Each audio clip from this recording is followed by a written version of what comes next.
La ville de Marrakech au Maroc abrite la conférence annuelle des leaders politiques libéraux d'Afrique, des Caraïbes, du Pacifique et d'Europe, RENUPAC. Dans cette salle du musée Mohamed VI pour la civilisation de l'eau, des parlementaires et acteurs politiques venus de plusieurs pays sont réunis pour échanger sur la coopération Europe-Afrique. Il est temps de comprendre pourquoi l'Afrique sollicite sa place autour des grandes tables, autour de la table du G20, autour de la table du Conseil de sécurité. Si on se demande cette place, c'est pas pour être présent, c'est pour qu'on puisse ensemble construire un monde qui est fort, qui répond aux valeurs que nous partageons tous, les valeurs de liberté, de respect des droits humains, des états de droit et surtout, des valeurs de dignité humaine pour laquelle nous sommes tous présents ici. La rencontre se tient après 3 années d'interruption due à la pandémie de Covid-19. La Côte d'Ivoire est présente à ce rendez-vous de la grande famille des libéraux.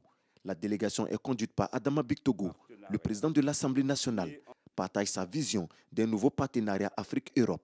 L'Afrique et l'Europe doivent continuer d'entretenir leur coopération de manière durable et soutenue.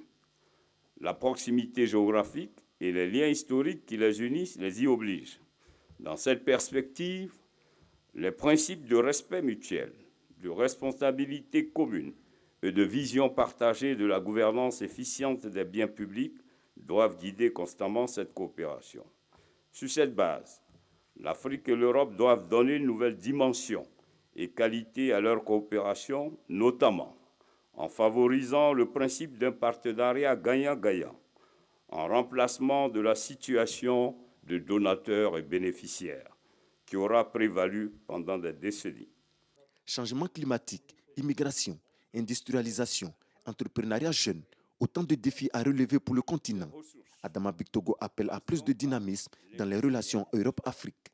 Il est donc important que l'économie africaine puisse donc connaître un nouvel élan.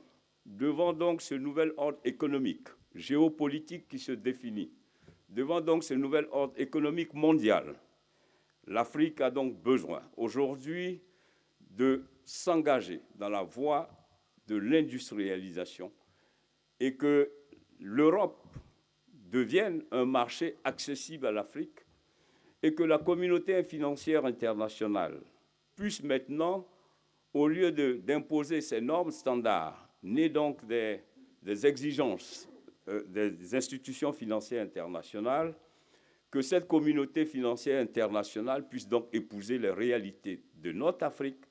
La conférence annuelle du RENUPAC à Marrakech est meublée par plusieurs panels sur diverses thématiques, notamment les nouveaux défis énergétiques, l'autonomisation des femmes et des jeunes, la sécurité alimentaire.